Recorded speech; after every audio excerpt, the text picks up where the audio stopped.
All right, so I think we're ready to jump in and get started.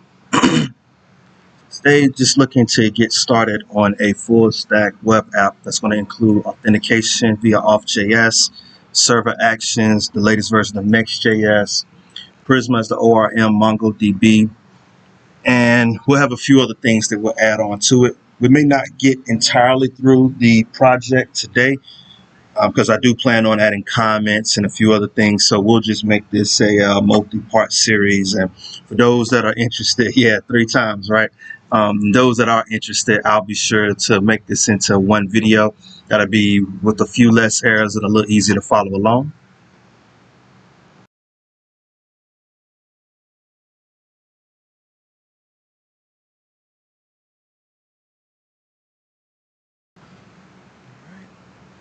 So we'll begin by using the npx command to get started with Next. And per the documentation, npx create next app at latest.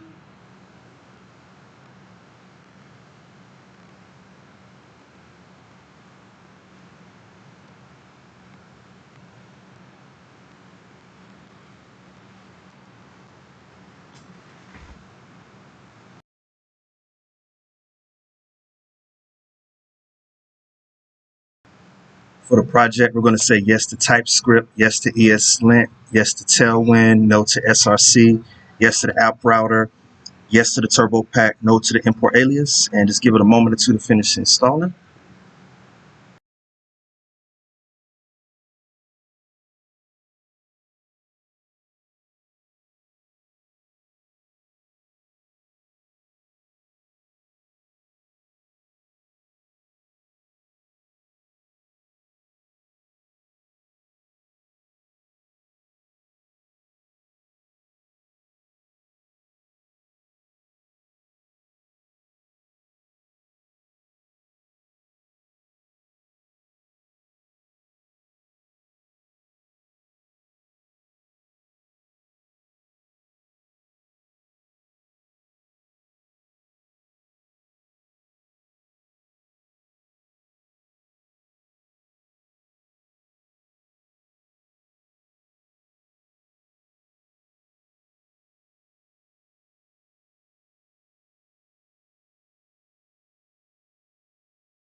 Still going. Appreciate you hanging in there with me. Just looking to build a full stack application using Next.js as our framework, authjs to give us Google credential sign in, server actions to communicate and update the database, and all of the querying and mutation that we'll be doing. Prisma will be the ORM. MongoDB will store our data. And we'll add a few of the other additional features as we go along.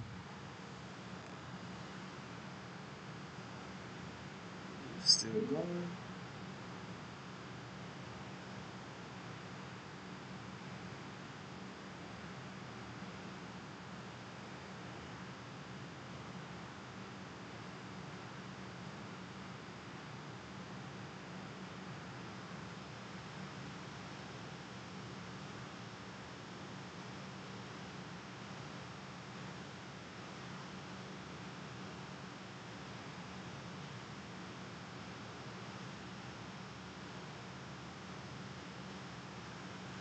Great.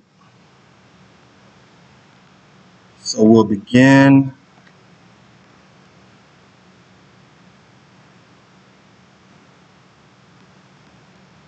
Let's remove the boiler code.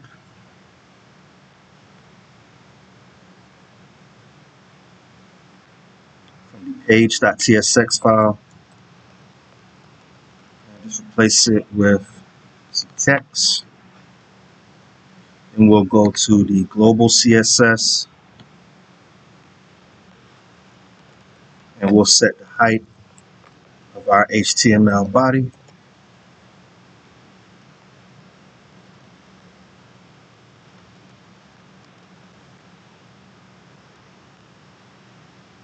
Also set the height to 100%, width to 100%. Save.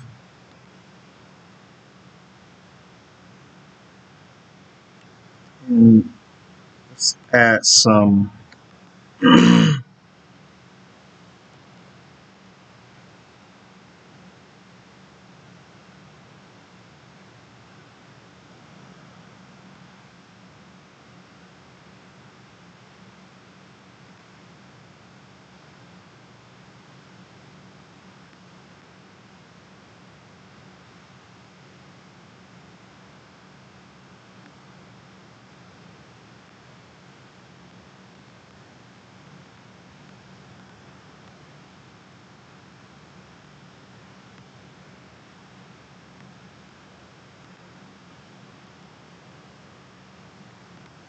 also updated the package.json with a distinguished package manager just to make sure that as we add dependencies, we don't run into any compatibility concerns with React version 19, the latest version, and Next 15.3.4.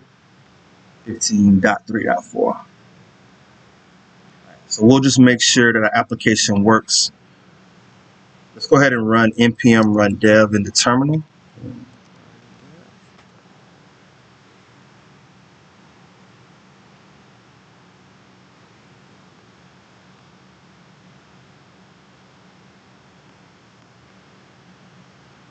And it should be going on our localhost 3000, so we'll check it out.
Right.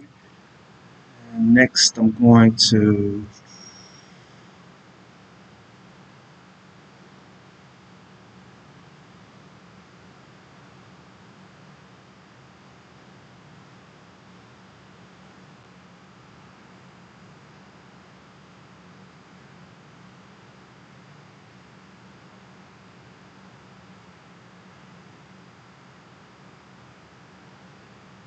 okay.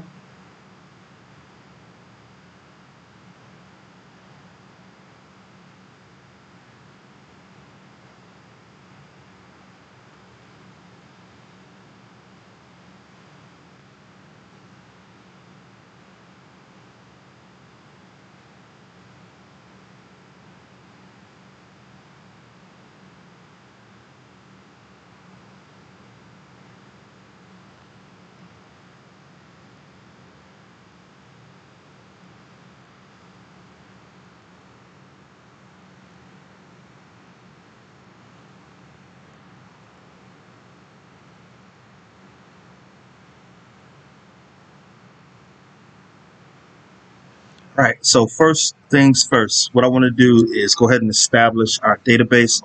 And as I mentioned, we'll be using MongoDB.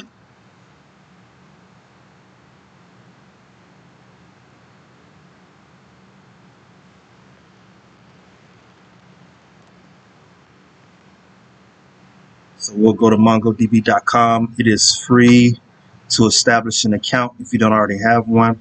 Everything that we'll be doing in this video will be free, but you can always select a paid tier based upon your project needs.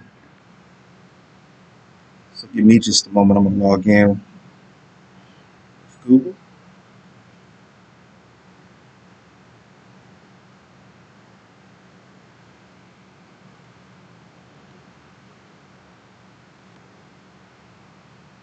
We'll go to the project. We'll go to the organization view where all of our projects are listed. Click new project. Let's name the project anything you like.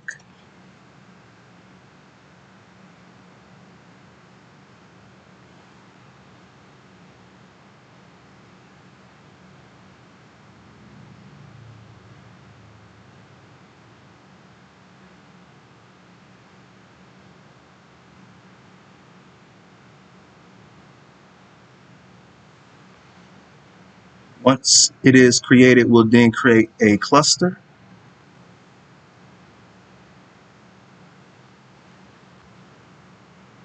For this project, we'll be using the free tier. I'm going to keep the name as cluster 0. Feel free to change it. The provider will remain AWS, and the region we're going with, select the one that's closest to you. Click create deployment. Just looking to build a full stack blog app using the latest version of Next.js, MongoDB, and Prisma, setting up the connection to MongoDB now.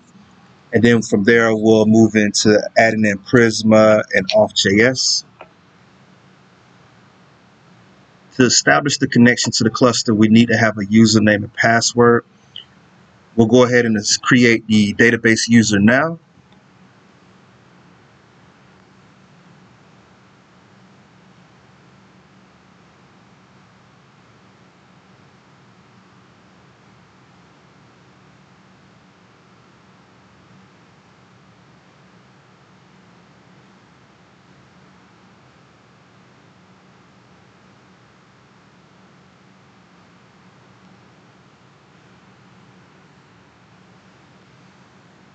Then we'll select choose a connection method.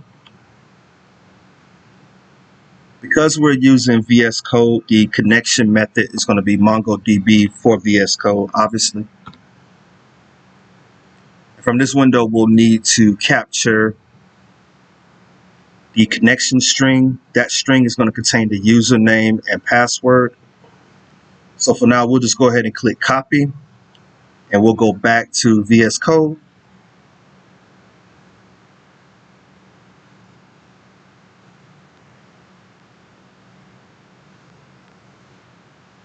Okay, so for the moment, we'll stop our terminal because we would like to go ahead and set up Prisma.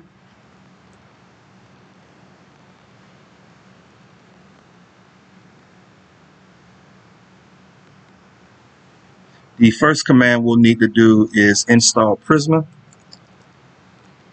I appreciate everyone stopping by. Just coding a full stack blog app using the latest version of Next, Prisma as the ORM, and MongoDB. In the process of setting up Prisma, then we're going to set up authjs using Google authentication. We may come back and add the credentials provided later, but after we set up Google, we'll push those changes to the MongoDB database, and then we'll confirm that we have the ability to log in, log out, create a post, etc. So we've successfully installed Prisma. Next, we'll need to install the Prisma client. So that's npm I at prisma / client. But I appreciate everyone stopping by. Feel free to ask any questions in the chat or just say hello. It is genuinely appreciated. And last but not least, we'll need to initialize Prisma, and that will be done by npx prisma init. This is going to give us the Prisma directory, access to the schema, and also the database connection variable that we'll need in order to connect our next app to MongoDB. So we do have the Prisma directory, a schema.prisma file. If we click on .env, you'll notice that it currently has a database URL listed. We can just remove that one, paste in the connection string that we copied from MongoDB, and at the end of the connection string, add the name of the database, which is going to be test. We can go ahead and click save and close this out. And we can close out the page.tsx file as well. So now we're ready to go ahead and set up our authentication. And as I mentioned, we're going to be using authjs. So we'll head to the docs now.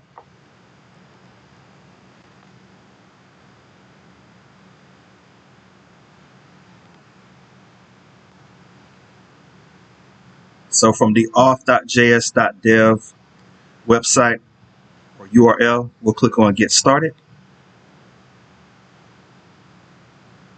If you're not familiar with authjs, it's a runtime agnostic library based on standard web APIs that integrate deeply with multiple modern JavaScript frameworks to provide authentication experience that's simple to get started, easy to extend, and always private and secure.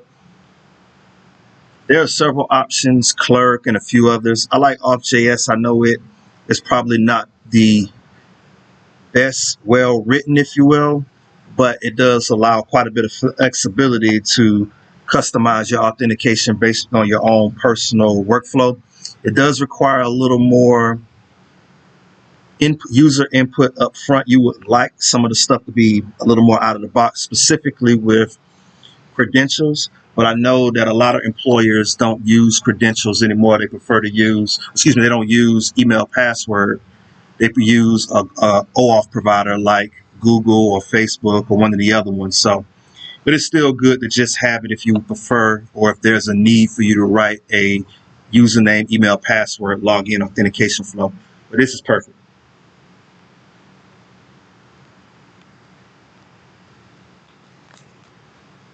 So the version that we're using is currently still in beta. It's been in beta for a while, but that's okay. And we'll just copy this. This.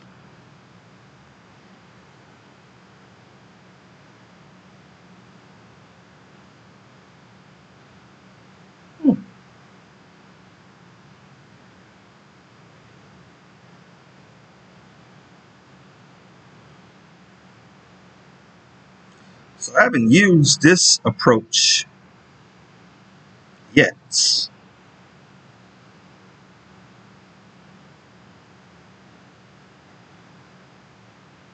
So let's use it.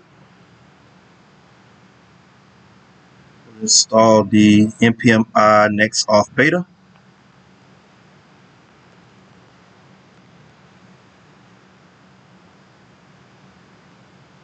So the main new features with the latest version of NextAuth version 5, the app router first, pages is still supported, OAuth support on preview for deployment. So we'll definitely need that at a later time. Simplified setup, shared config. Okay. New account callback on providers. Okay. So they've made a few changes to it. So that should certainly, well, I won't say that because I haven't tested it yet. So we'll see. We'll see what it's like as we build it out. AuthJS now builds on auth core with stricter OAuth OIDC spec compliance, which might break some existing OAuth providers. Okay. If we run into an issue, we'll come back, but I think we'll be okay for a simple development environment. So we don't need to do any migrations. But I do like authenticating on the server side. AuthJS has had a few different ways to authenticate server side in the past. So we've tried to simplify this as much as possible. Now that Next.js components are server first by default, and thanks to the investment in using standard web APIs, we were able to simplify the authentication process to a single auth function, call in most cases. So we're going to keep everything on the server. So we'll be leveraging the server component. And it looks like with this, all we need to do is bring in auth, and then we'll get access to auth, store it in a variable name session if we want, and then we can see the username from there. Okay.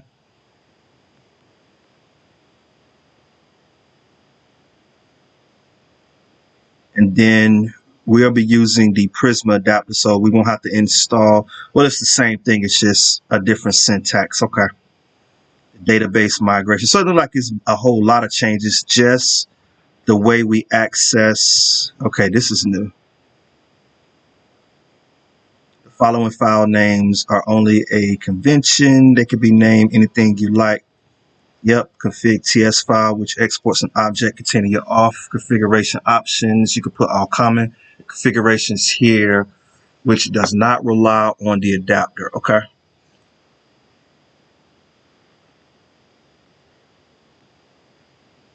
We're going to use the adapter. So we're going to follow this approach.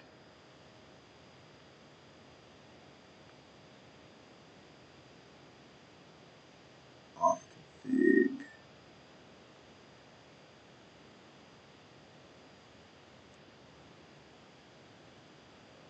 So not a lot of changes. A few changes, but not a lot. Okay. So we can just continue with this process. Then we'll need to set up an auth secret that will be stored in our environment variable.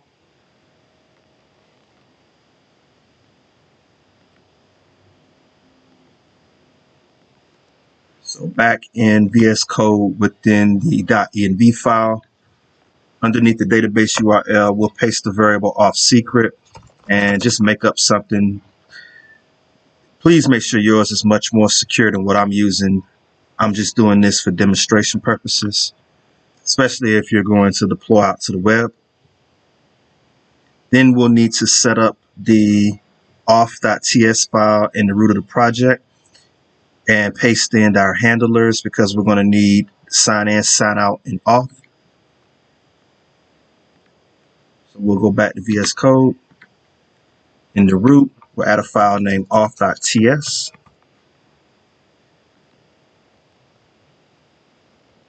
We can paste in what we just copied from the documentation.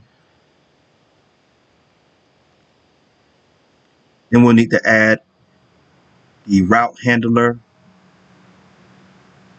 So we'll create a directory name in the app folder. We'll create a directory named API auth next auth and then route.ts. So I'll just go ahead and copy that now.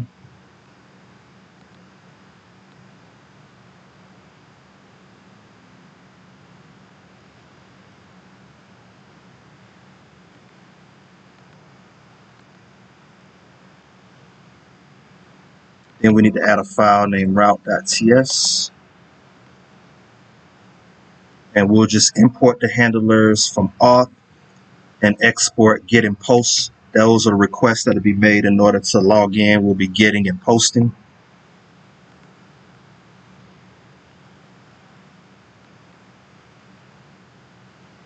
I'm not going to worry about any middleware. We do need to add authentication next.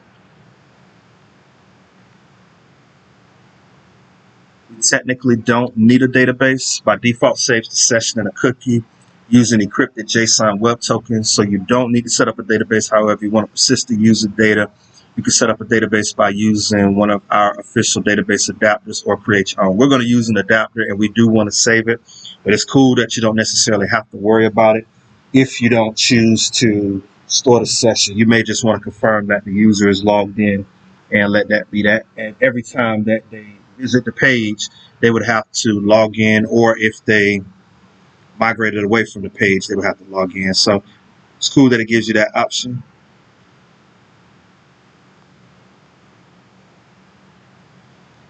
The authentication method we're using is OAuth.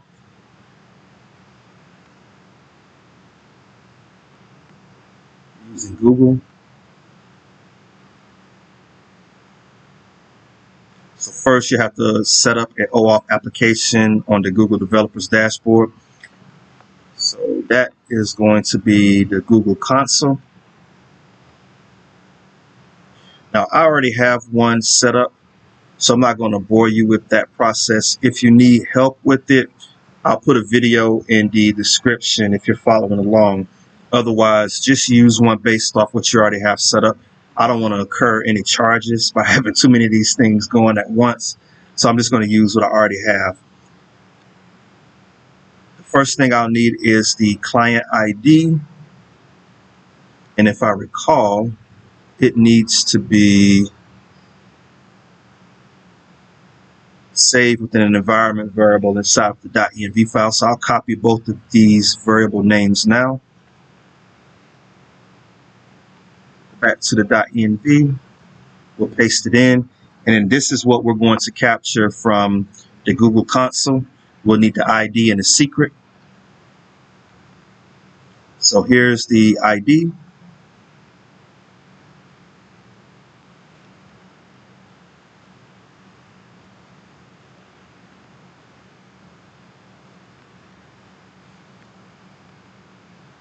Now let's capture the secret.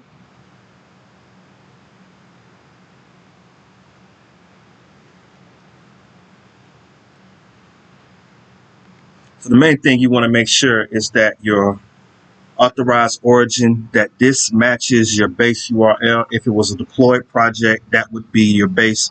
But in this instance, it's localhost 3000.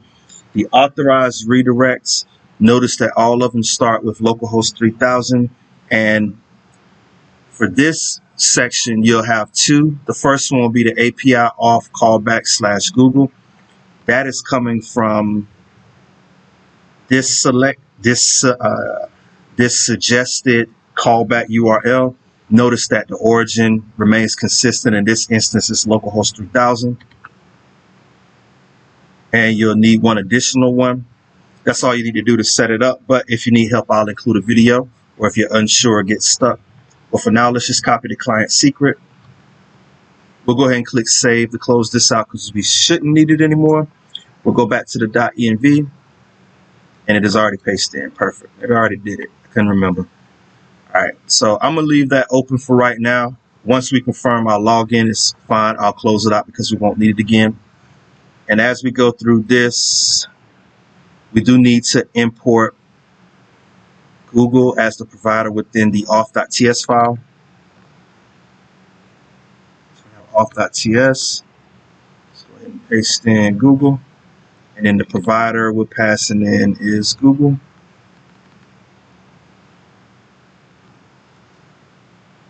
That remain consistent. And then we'll just need to add a sign in and sign out button, and it's ready to go. So I'll save this, keep this up as well. But I think we can test this out, but I'm not going to test it just yet. We'll wait until we integrate Prisma. So next I want to add the adapter that it was referencing earlier, and we'll be using the Prisma adapter. So this is version 5. Okay. So we'll just start by installing the Prisma client and the auth Prisma adapter.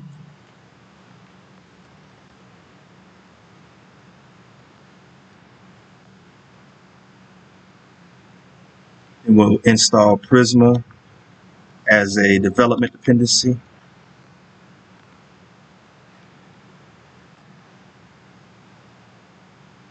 We already have our database URL. We'll need to add in the Prisma client. This is to improve performance using the Prisma ORM. We can set up the Prisma instance to ensure only one instance is created throughout the project and then import it from any file as needed. This approach avoids recreating instances of the Prisma client every time it is used. Finally, we can import the Prisma instance from the authjs file configuration. So first, we'll start by adding this function into the project. So we'll just go ahead and copy it. If we go back to the root of the project, I like to store this in a directory named lib, and we'll add a file named prisma.ts. We can just paste in this function just as we copied it. We can close it out. We shouldn't need it again. And next, as it mentioned, we'll need to import it into the auth.ts file and then distinguish the adapter that we're using, which is the Prisma adapter. That'll be something we'll need to import as well. So I'll go ahead and copy the Prisma adapter. Close this out for now. And then under adapter, it is distinguishing the Prisma adapter. I'll copy that. And notice Next.js is yelling at us because this has not been imported. We could manually import it, but the way I like to do it, just to make sure it comes from the right location, if you remove the last two characters and you're using VS Code, if you type them back out, the IntelliSense should recommend which directory we're going to pull this Prisma from. Notice it is lowercase and it is coming from ./lib/Prisma. That is the correct one because it is referencing the Prisma function that's within the lib directory that we just created. So if we click save, we'll go back to the docs. I'm not going to worry about the edge compatibility. That is if you were looking to use the middleware. I haven't tested it out in a while. It may be still an issue. If it is, you'll follow those steps. Otherwise, you should be able to use it without a concern. And we're using MongoDB, so we're going to select the MongoDB schema. We'll click copy. And you'll notice the main thing that it is looking for. Prisma supports MongoDB, and so does authjs. Following the instructions, you could click here if you need be, but basically you just need to make sure that the ID field is mapped correctly. You're mapping it to an ID, which is the object coming from MongoDB. That's how it stores the data. So that's really the only difference between that and the Postgres. But now that we've copied the model, let's go ahead and update the schema.prisma file.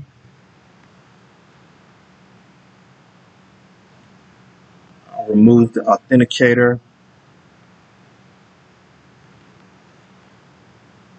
Appreciate you swinging by, just hanging out a little bit, doing a little coding while I have some time. And I intend to jump back in tonight, but we're going to have a little fun for now.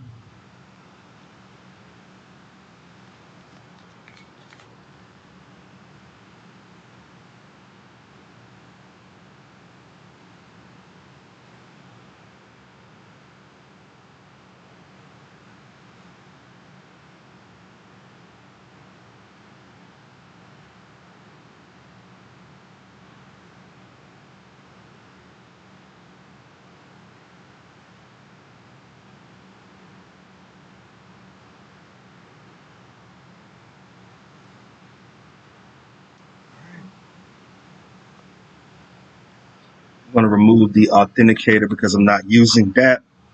I do want to, let's see, got it. We'll need to remove this and the data source. Actually can remove, I'm going to keep that one. We can remove the last two. We'll replace this Postgres with MongoDB. Then we'll need to add the model to store our host. So we'll go model, host. We'll need a ID to uniquely identify our post.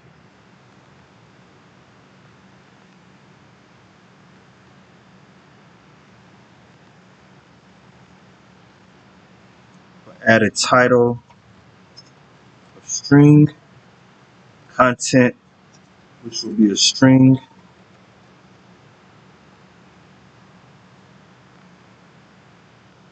I want to capture when we created and updated it.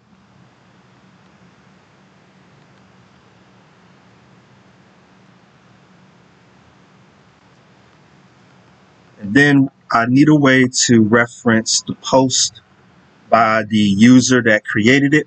So we'll need to create that or add that relationship.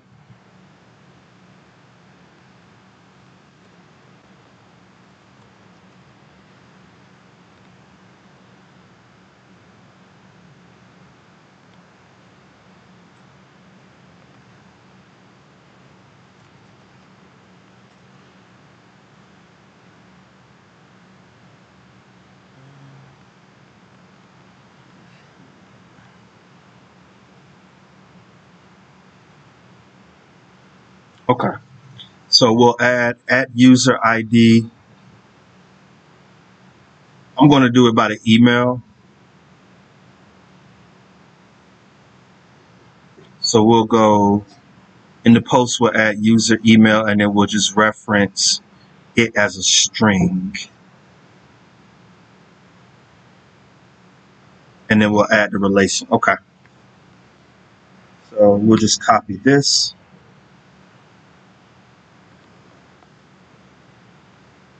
I want to reference user email. We'll store it as a string.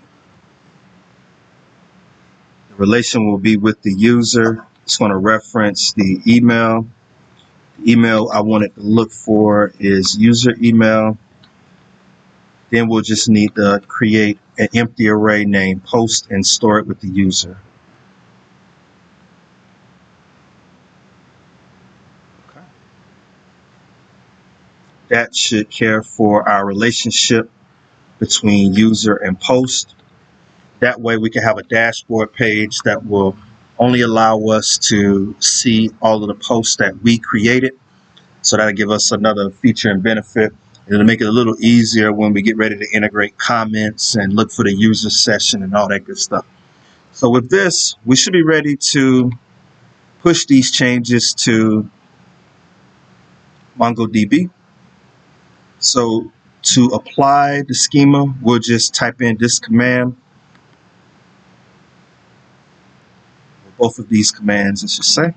So we'll go back to the terminal and we'll paste in the command from the documentation.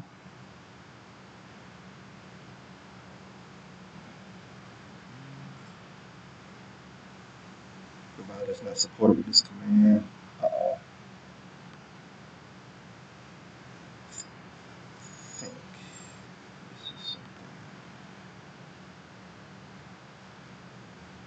It may be drivers, not MongoDB for VS Code. Let me try this.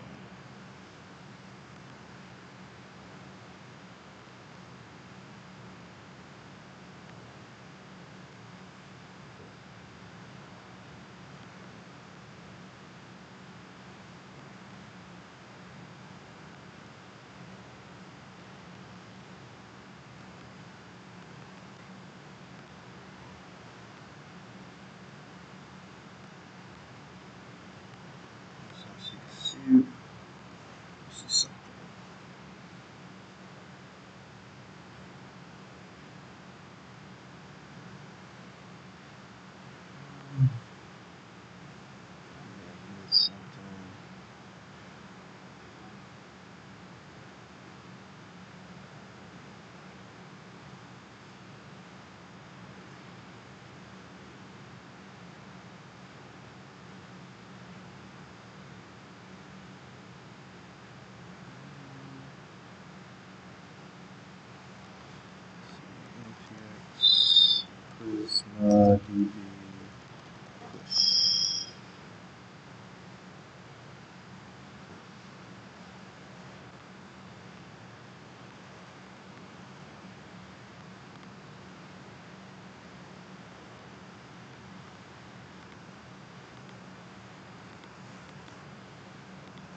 push.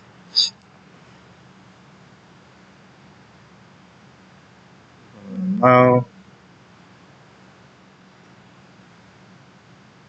Okay, generate the client. It says that it works, so we'll test it out. So let's run the command npm run dev. And just be sure to run npx prisma db push, not the migrate. I think the migration is just if you were using a Postgres database. But it should be a db push if it is with mongodb. We'll find out in just a moment. So if we look at our cluster, click Browse Collections, we do see all of our models pushed to the database cluster, which is a good sign. It says everything is working. We didn't get any errors, so I'm going to close that. Now I think we can test this out if we go to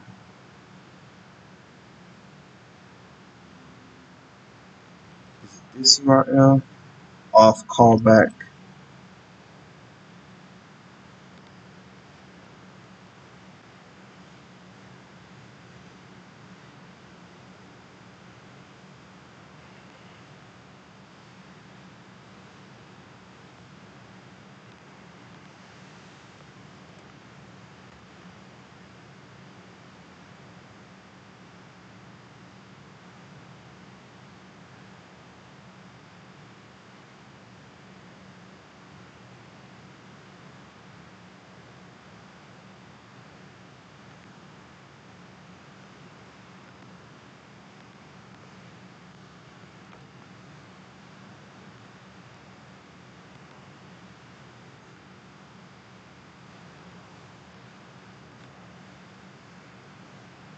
See something.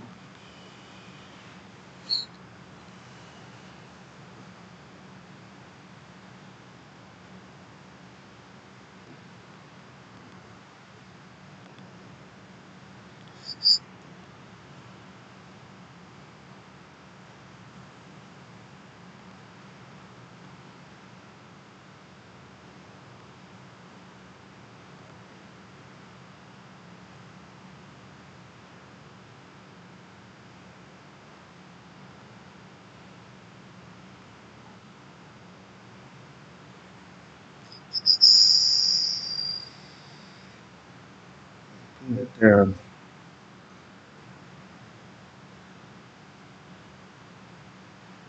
question is, why won't it take my Prism client migrations?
Loaded it.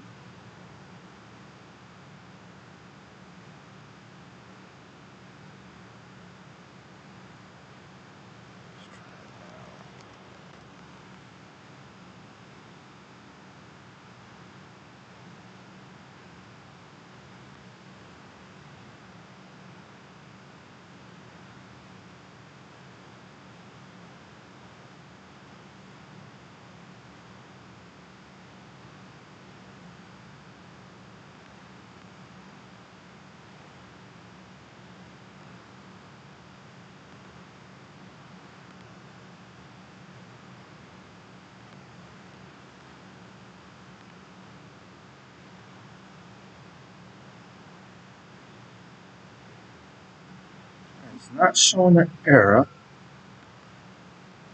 Slash API slash.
Alright, so I'm going to test this out. See what error am I going to get. Authentication. Google. There was a session button. So we'll say for default async. So I'm just going to test this out, see if it's working.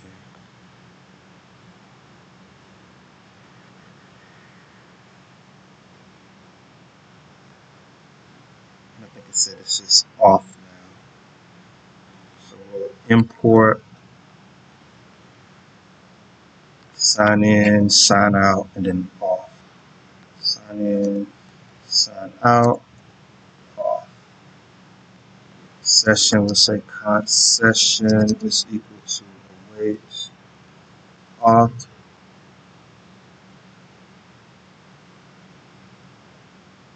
And right here we'll say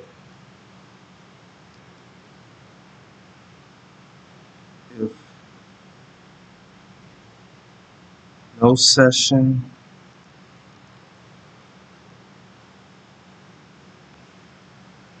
will import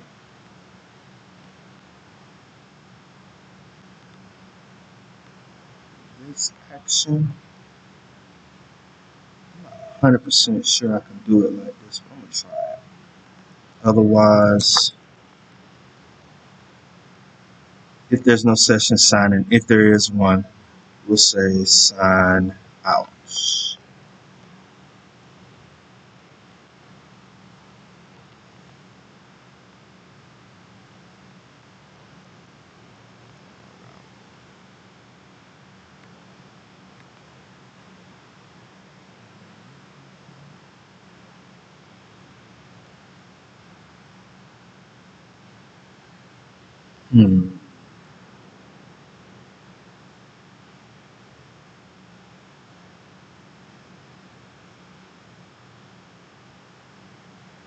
Still.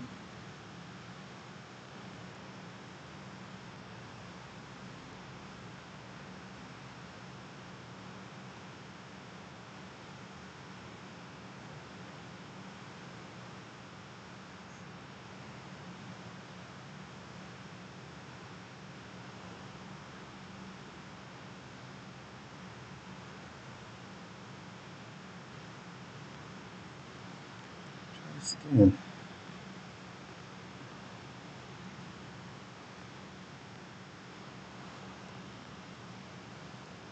npx prisma db push.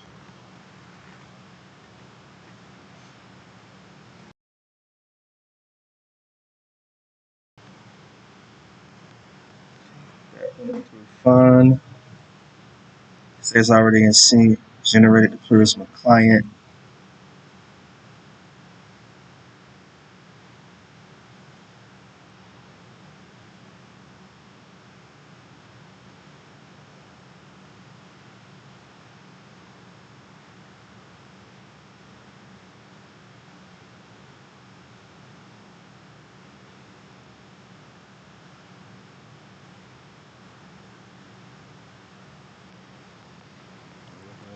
npx prisma generate.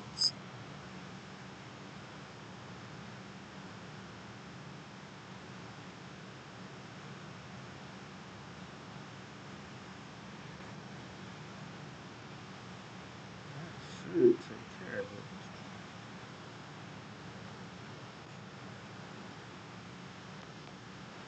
Prisma generate. npm run dev.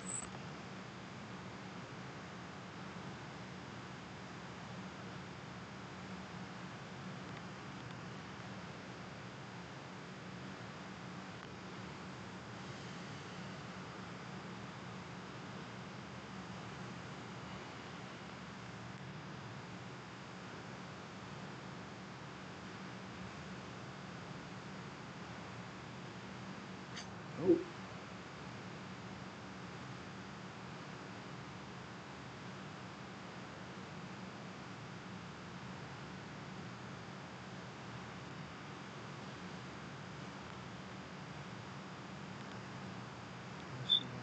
Prisma.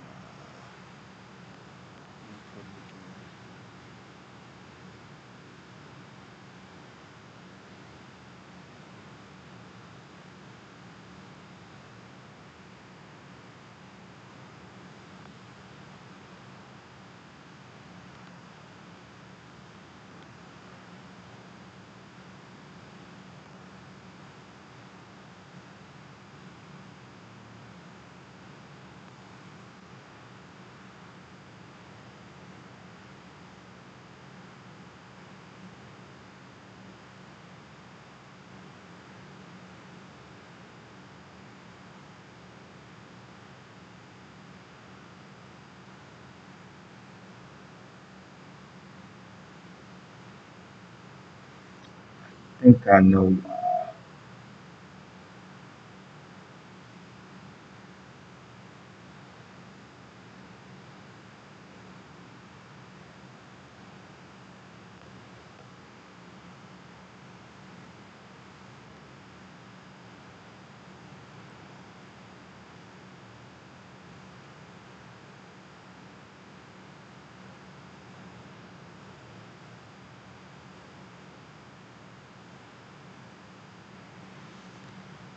Let me see something.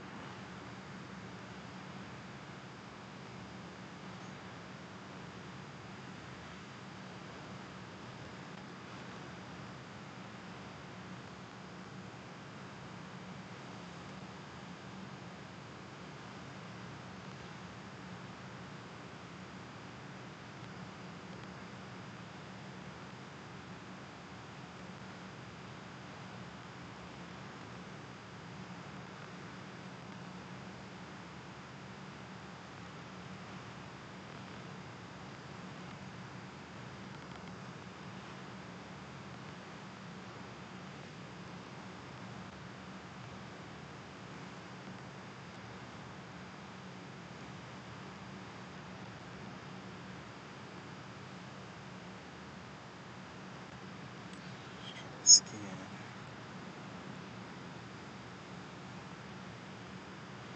Then we'll go generate and shouldn't get any errors with that.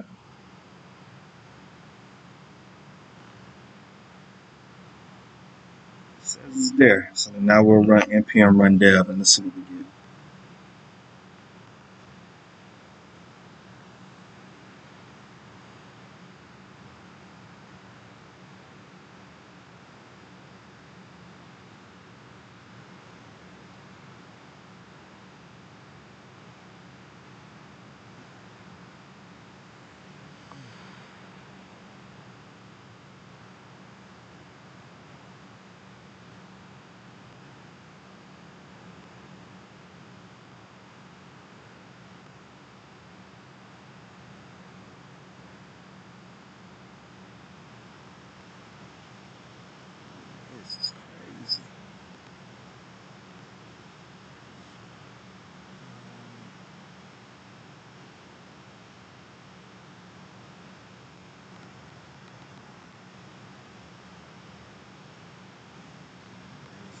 That's in the adapter.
This wouldn't be it.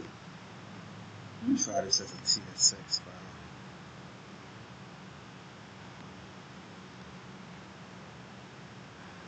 That shouldn't be it.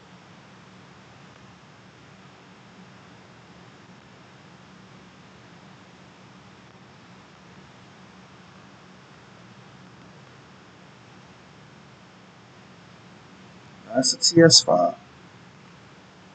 I don't think that's it though.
Let me change this.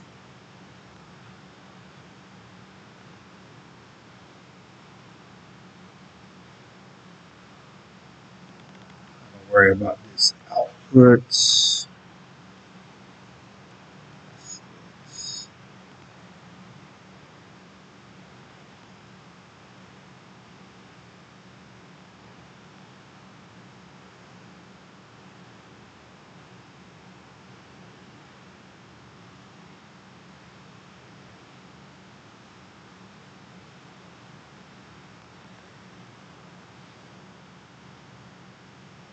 Okay, now let's try npm run dev.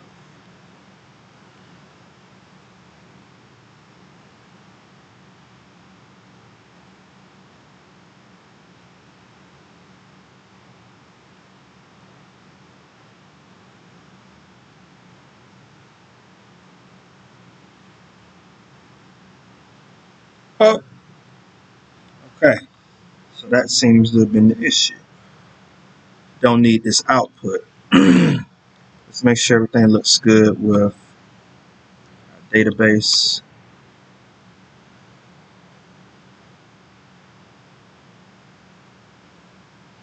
And it does. So now let's attempt to sign in. We'll add a loading animation there. See the name of it, live blog. Perfect. Continue.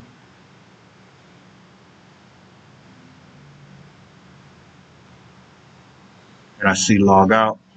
If I click log out, I'm logged out. Perfect. So then let's test this out by going to the database to make sure that the user is stored. Yep, we see the user, email verified, no, perfect. So it did work, and that is today right now. So it did work. So just make sure that you don't have that output because that's not needed. Now I know.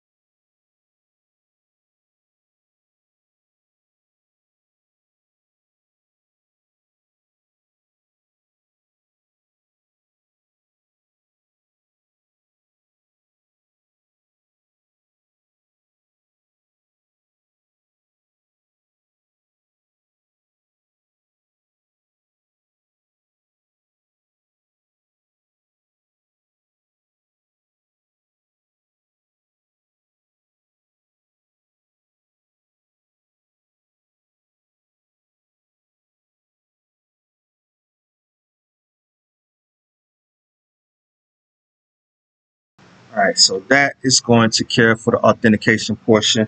Later on this evening, we'll come back and we will add a loading animation, a header, and also CRUD capability for the actual blog post.